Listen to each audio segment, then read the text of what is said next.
निखिल, वो आज क्लाइंट आने वाले थे, उनका क्या रहा? मैम उनसे मेरी बात हुई थी, बस वो थोड़ी देर में पहुंचते ही होंगे ऑफिस। ठीक है। मैडम जी चाय। तुम कौन? जी वो जो चाय देने आते हैं, मैं उनकी बेटी हूँ। और वो कौन है? पापा की तबीयत ठीक नहीं है, इसीलिए आज मुझे आना पड़ा। अरे तुम्हारे पापा की तबीयत ठीक नहीं है तो फिर तुम क्यों आई हो? अगर 2-4 दिन चाय नहीं आएगी तो हमें कोई दिक्कत नहीं है।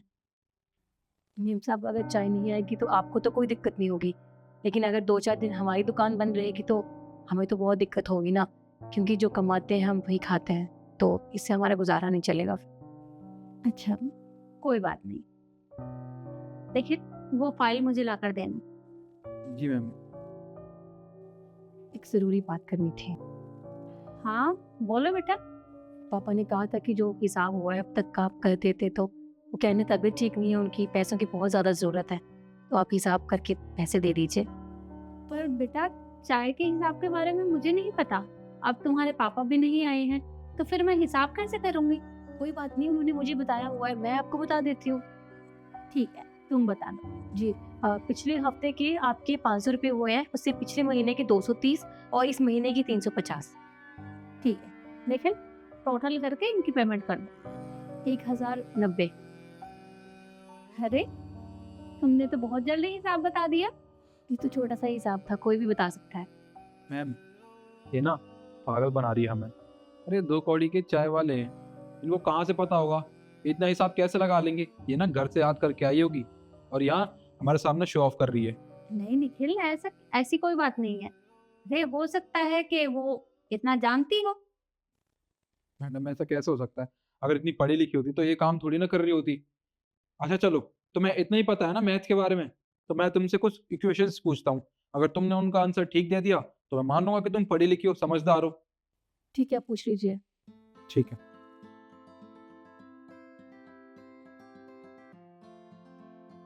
880 प्लस 456 प्लस 967 कितना होता है? 2303। अरे वाह, मैंने तो अभी कैलकुलेटर खोला भी नहीं था और तुमने जवाब भी दे दिया। जी, छोटी मोटी तो मैं जानती ही हूँ कैलकुलेट करना, तो इतना बड़ा काम नहीं मेरे लिए। अरे मैडम ये तो बहुत छोटी सी इक्वेशन थी, बस 3 डिजिट की, ये तो कोई भी बता सकता है। अब मैं तुम्हें थोड़ी टफ इक्वेशन देता हूँ, फिर समझ में आएगा कि तुम वाकई में पढ़ी लिखी हो भी या नहीं। हाँ, तो 1050 plus 656 plus 963 plus 659 plus 283 plus 659 कितना होता है? 4270। आप चेक कर लीजिए, यही होगा। बिल्कुल सही जवाब। पर ऐसे कैसे? अरे, मैंने तो कैलकुलेट किया तब मुझे पता चला, पर तुमने बिना कैलकुलेटर के ही जवाब दे दिया। वो क्या है ना मैडम जी, मैं मैथ में बहुत अच्छी हूँ। मेरी मैथ का टीचर बोलते हैं कि मेरा मैथ काफ़ी अच्छा है, तो मेरे लिए कोई इतनी बड़ी मुश्किल की बात नहीं थी, मैंने इसीलिए इसलिए इसको कैलकुलेट कर लिया। फिर तो तुम अपने कॉलेज में भी टॉपर होगी। जी नहीं, मैंने कॉलेज छोड़ दिया। पर क्यों? वो क्या है ना मैम जी, पापा की तबीयत ठीक नहीं थी, तो घर में कोई है नहीं जो उनका हाथ बटा सके। बड़ा भाई होता तो शायद वो हाथ बटा भी देता। मेरी छोटी बहन है, वो क्या काम करते, तो इसलिए मैंने पढ़ाई छोड़ दी। मैंने सोचा कि अगर पापा की तबीयत ठीक हो जाएगी वैसे ही मैं कॉलेज ज्वाइन कर लूँगी, लेकिन पापा की तबीयत ठीक नहीं हो पा रही है, जिस वजह से मैं काम नहीं छोड़ पा रही हूँ। काम छोड़ दिया तो घर का गुजारा कैसे होगा? और देखिए मैडम जी, कोई बड़ी बात नहीं है, हम जैसे गरीब लोगों के हर दूसरे घर में हर बच्चे को सैक्रिफाइस करना ही पड़ता है अपनी पढ़ाई से। उन्हें पढ़ाई छोड़नी पड़ती है, फैमिली की इस तरह की कंडीशंस हो जाती हैं। हमारी तो मजबूरी हो गई है, हम चाहकर भी नहीं पढ़ सकते। वैसे मुझे पढ़ना लिखना बहुत पसंद है, मैं लोगों के घरों में काम करती हूँ, वहाँ बच्चों को पढ़ते हुए देखती हूँ, तो मैं खुद उनकी हेल्प करती हूँ पढ़ाई में और खुद भी चुपके चुपके पढ़ लेती हूँ, क्योंकि मुझे मुझे बड़ी नौकरी करनी थी, बड़ा अफसर बनना था। पर क्या है ना, मजबूरियों की वजह से मैं कुछ नहीं कर सकती। देखो बेटा, मैं समझ सकती हूँ कि एक गरीब आदमी की क्या मजबूरी होती है, पर तुम चिंता मत करो। तुम्हें जितना पढ़ना है तुम पढ़ सकती हो। तुम्हारी पढ़ाई का सारा खर्चा मैं देख लूंगी। बल्कि तुम्हारे साथ और जितने भी बच्चे हैं, मैं कोशिश करूंगी कि मैं उनकी भी हेल्प कर पाऊँ। पर आप हम सबकी हेल्प क्यों करेंगे? मतलब बहुत सारे बच्चे ऐसे हैं और आप कब तक हमारी मदद करेंगे? आप नहीं कर पाओगे। तुम उसकी चिंता मत करो। अरे मैं हर महीने कहीं ना कहीं डोनेशन करती रहती हूँ, तो अब अगर मुझे बच्चों की हेल्प करने का मौका मिला है तो मैं पीछे कैसे हट सकती हूँ? मैं उनकी पढ़ाई में मदद जरूर करूंगी। तुम 1 मिनट रुकना। देखिए, पैसे दें। जी मैम। ये लीजिए मैडम। ये लो बेटा, ये पैसे रख लो।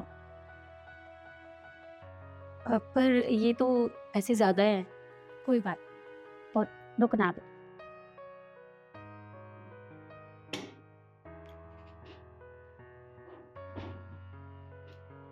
ये पैसे भी तुम रख लो। अभी तुम्हारे पापा की तबीयत खराब है तो ये तुम्हारे काम आएंगे। पर मैडम जी, इतने सारे पैसे आप मुझे क्यों दे रहे हो? नहीं नहीं, आपने ये पैसे दे दिए ना, इतना ही बहुत है। मैंने कहा ना, तुम ये रखो। और हाँ, किसी भी चीज की जरूरत हो तो मुझे बता देना। जी, आपका बहुत बहुत शुक्रिया। आपने हमारी इतनी मदद की। भगवान आपका हमेशा भला करे। कोई बात नहीं बेटा।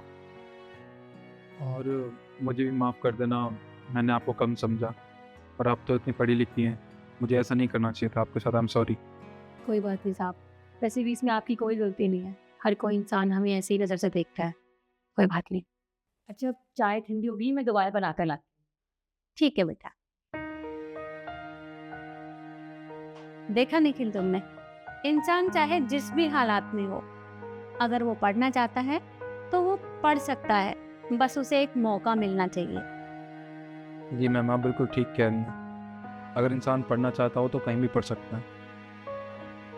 अच्छा, वो क्लाइंट आए तो मुझे बता देना। जी मैम। और आप जिस फाइल की कह रहे थे वो ये रही मैम।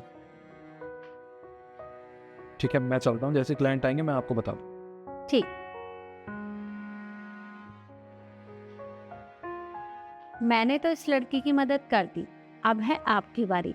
अगर आपके आसपास ऐसे बच्चे हैं जिन्हें पढ़ाई में आपकी मदद की ज़रूरत है तो आप उसकी मदद ज़रूर करें, क्योंकि आपकी एक छोटी सी मदद उसका भविष्य बदल सकती है।